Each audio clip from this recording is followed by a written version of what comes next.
समर्थ. Good morning. तर बघा सकाळचे वाजले आहेत 8 आणि माझ्या ब्लॉगची सुरुवात झालेली बघा. तर आताच पाणी वगैरे भरलं बघा, पाणी आलं होतं. तर देवपूजा पण झाली माझी बघा. देवाला जाऊन आले बघा आताच. नवीन कॅलेंडर भेटलंय बघा गॅरेजवरती आमच्या.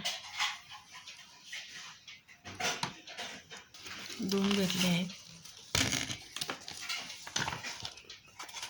इथे एक लावलेलं आहे. तर कसं वाटलं आजचा ब्लॉग नक्कीच सांगा. छोटासा ब्लॉग बनवला आहे. तर आज खूप थंडी पण असते बघा. ऊन काय अजून पडलेलं नाही. 8 वाजलेत पण ऊन काय अजून आलेलं नाही. तर आज गार वातावरण आहे. तर चला भेटूया पुढच्या ब्लॉगमध्ये. तोपर्यंत सर्वांनी काळजी घ्या.